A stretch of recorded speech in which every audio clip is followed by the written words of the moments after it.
ఇచ్చిన హామీలు నెరవేర్చే వరకు తెలంగాణ ప్రభుత్వంపై పోరాడుతూనే ఉంటామని కేటీఆర్ అన్నారు. బీఆర్ఎస్ ఆవిర్భావ దినోత్సవం సందర్భంగా తెలంగాణ భవన్లో జెండా ఆవిష్కరించారు కేటీఆర్.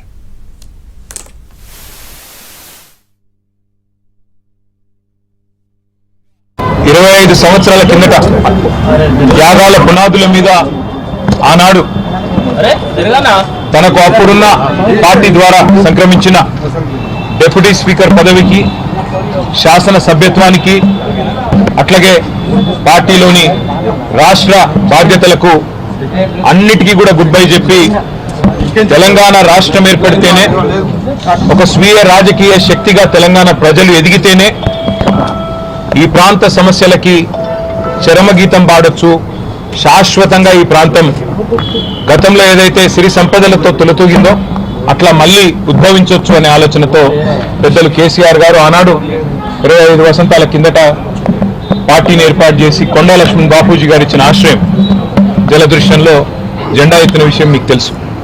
మరి 25 సంవత్సరాల్లో ఒక అరుదైన చరిత్ర కలిగిన పార్టీ బీఆర్ఎస్ పార్టీ. మొదటి 14 ఏళ్లు తన పోరాటంతో తెలంగాణ ప్రజలను ఐక్యం చేసి తెలంగాణ జాతిని మొత్తంగా ఎక్కడికక్కడ లక్షల సంఖ్యలో సమీకరిస్తూ వారికి తెలంగాణ రాష్ట్ర ఏర్పాటు ఆవశ్యకతను బోధిస్తూ అంబేద్కర్ గారు చెప్పిన విధంగా బోధించు, సమీకరించు, పోరాడు అన్నట్టుగా అడుగడుగున పోరాటాలు చేస్తూ ఢిల్లీ మెడలు వంచిన పార్టీ ఈ గులాబీ జెండా పార్టీ, ఈ బీఆర్ఎస్ పార్టీ. 10 ఏళ్ల పాటు ప్రజలు అధికారం ఇస్తే మరి ఒక బాధ్యతగా భావించి రాష్ట్రం సాధించిన పార్టీకే ప్రజలు బాధ్యతనివ్వడాన్ని ఒక గౌరవంగా భావించి రాష్ట్రాన్ని అగ్రభాగాన 10 ఏళ్ల తన పరిపాలనలో నిలబెట్టిన నాయకుడు, మహానాయకుడు కేసీఆర్ గారు. పునరంకితం అవుతాం. తెలంగాణను కాపాడడానికి, తెలంగాణలోని ఈ అరాచక కాంగ్రెస్ బీజేపీల నుండి తెలంగాణను మళ్లీ ఒకసారి పట్టాలు ఎక్కించడానికి కేసీఆర్ గారి నాయకత్వంలో అందరం సమిష్టిగా ఐక్యంగా పోరాటం చేస్తాం.